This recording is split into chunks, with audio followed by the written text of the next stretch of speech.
there was some interesting stuff refereeing-wise over the weekend, and let's reflect on some of those big calls with the former head of the PGMOL, and that is Keith Hackett. Hello, Keith.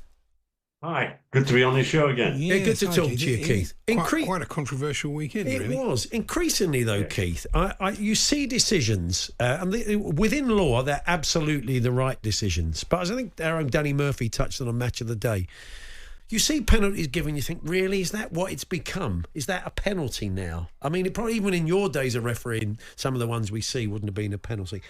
I mean, within law, I'm absolutely certain Brighton deserved that penalty. But I look at it and I think, I don't really want to see penalties for stuff like that. Yeah, I think common sense has gone out the window, hasn't it? I think because of all this forensic examination of referees' decisions, I think we're all looking at them and thinking, what's going to happen next? It would help, I think, if PGMOL referees were consistent across the board, i.e., if it's a penalty in one game and the same incident happens in another and it's a penalty, give the penalty. But what's confusing fans, I think, is we're getting different decisions on very similar challenges. Yeah, that's certainly the case. That's what Marco Silva was making the point. He felt Leif Davis should have gone for that challenge, whereas Harry Wilson against Liverpool, when he was fouled by Andy Robertson, he did get sent off. So again, it's not that consistency is something that really troubles the coaches. Yeah, I think it troubles everybody that watches the game because across the board we're not seeing consistency with the same referee in alternative weeks. I mean, when we look at Crystal Palace against Chelsea, I thought immediately that's a penalty kick, and his hesitation, and there's no VAR involvement, and you have to say this is a big call, and it's gone unpunished, and to say the ball was played is an absolute nonsense. And if you look at, as we can do, look at the replays, the referee can't unless he's invited to the monitor. Where's VAR? I mean, ultimately, at the end of the day, we thought, I think all of us, that the introduction of VAR, 6 years, by the way, in now on the Premier League, and we all thought this would tidy up some of these decisions and they would have the opportunity to have another look.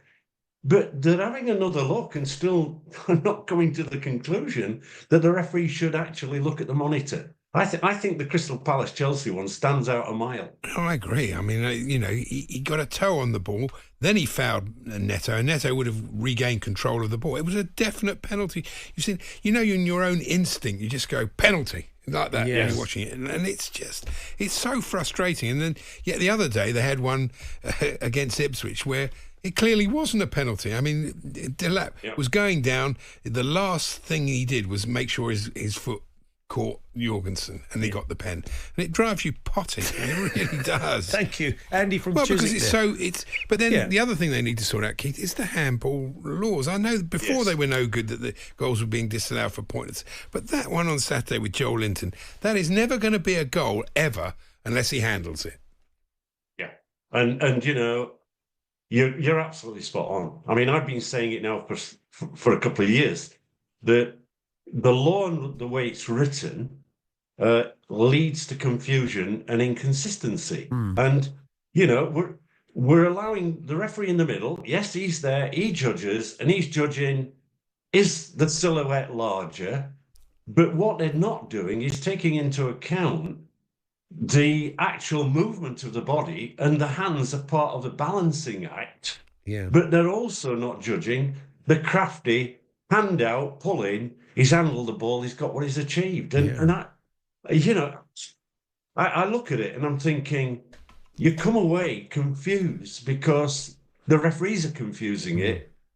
Howard Webb's really got to get them together. He's got enough time, he's had enough time in position to say, look, here's 20 film clips, and out of which these are handball and these are not. And let's inform the public, let's inform the managers, and let's all be aware this is handball, this is not handball. But at the basis of it all is when David Ellery wrote or rewrote the laws of the game to tidy them up. Yeah. What he did was the opposite. They absolutely tied themselves in knots. He's done football no favours. A good example of that with Dan Burn the other day for Newcastle against Spurs. And if you saw this one, Keith, he kind of put an arm out and then after he'd handled it, pulled it away. It would have been his second yellow card. Andy Madley decided to let it go. But it looked, I mean... No, if it was his second yellow. If it was his first yellow, he probably would have given it. Yeah. I mean, look... I think what we've got to do is we've got to say to referees, are you being too kind or are you being influenced? That was, in that particular case, that was a definite handball. It stopped a promising attack. It was a yellow card every day. And because it's a second yellow, he's ducked it. Yeah. And for me, I would have that referee in, I'd have him across the board and I'd say to him, you're not refereeing next week, mate. Why? Because you're not applying the law accurately.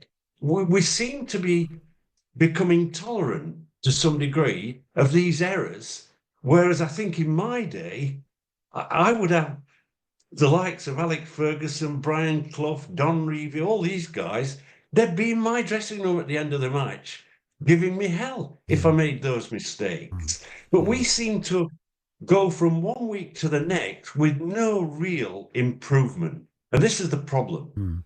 Just finally, Keith, I don't think we've got too many arguments with the De Ligt one, though. Even in what you call an old school handball, the ball's kind of heading towards the goal. His arm is up pretty high. It's one of those I didn't have a problem with it. Instinctive things. I thought, I mean, he was complaining about it, but I didn't have a problem with that at all. It looked like a penalty to me.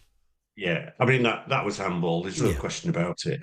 I think that around the handball, we've got inaccuracy in decision making. We've got inconsistency, and on some of the challenges, you know, I worry a little bit about these challenges which are on the top of the opponent's foot, where they come in with pace. They're almost a stamping action on top of the foot, and we're all trying to say, well, that's okay, that's acceptable in the game, and the poor players going away limping and then eventually coming off. I just think that the laws in terms of foul challenges need to be applied consistently. I think in handball, we're shooting at stars, aren't we? Because the same incidents are being penalised or not penalised, and we need consistency. And the lawmakers, you know, I'm defending referees because I think it's difficult for referees to apply this law in a consistent manner. He might be doing it himself, but his colleagues are not. So across the board, this inconsistency is not a good thing. Keith, always a pleasure. Thanks very much. Pleasure. Thank you. Keith Hackett, former referee and head of the PGMOL, head of the referees, reflecting on some of the big calls this weekend. Paul Hawksbee and Andy Jacobs, Monday to Friday afternoons, 1 till 4. On AM, on DAB, via the talkSPORT app and on your smart speaker. talkSPORT.